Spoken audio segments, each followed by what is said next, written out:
my name is Aimee. I am currently a senior here at Boston University. I was a really shy kid when I was little.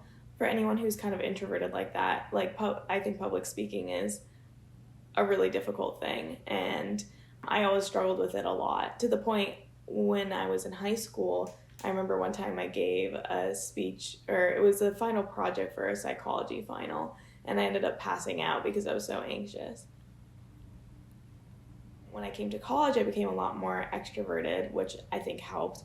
But I think a lot of the meditation and kind of Buddhist practice I've done has helped the most.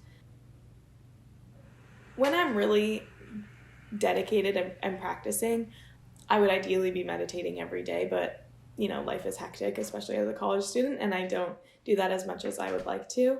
I do practice mindfulness every day, though, and I've made that a point. Every morning, I take my coffee and I go to the rose garden nearby, and I kind of root myself in my senses and my surroundings, and I do more so mindfulness techniques when I do that. So I'm really focusing on the sounds of the birds and like the people passing by, and kind of just observing everything objectively.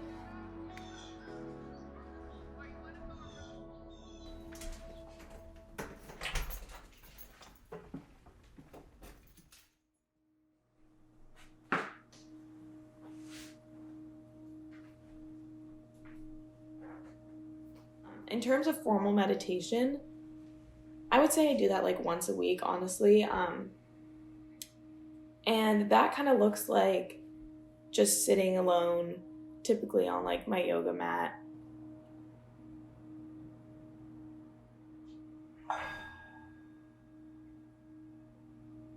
And the actual position of your body for meditation is ideally like supposed to mimic how like the Buddha sits. And I like to use visualization, but what I typically visualize is this kind of like white light in my body, and particularly in my head. And there's a very common meditation that's like loving kindness meditation, and you focus on yourself first, and kind of like when you inhale, you're taking in negativity is not the right word for it, but I feel like that's like the easiest way to describe it. And then through compassion, you're kind of filtering it out, and then when you breathe out, you're like exhaling compassion, basically.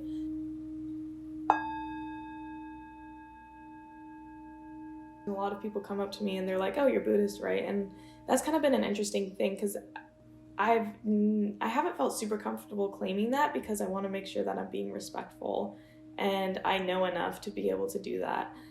I think what Buddhism means to me is kind of less so an identity, but more so like a worldview. The philosophy of it itself has changed how I view a lot, and I would say that Buddhist philosophy, and a lot of philosophy of Eastern religions in particular, is very different from the culture in the United States and how people view the world. I've noticed that Buddhism in particular has been a really good way to think about the world in a way that's not too overwhelming. And another key concept, I think, is impermanence. That's been really helpful for me in terms of coping with anxiety. If you have this kind of deep understanding that everything is impermanent, I've noticed it's a lot easier to kind of move through things that might be difficult or might be anxiety inducing.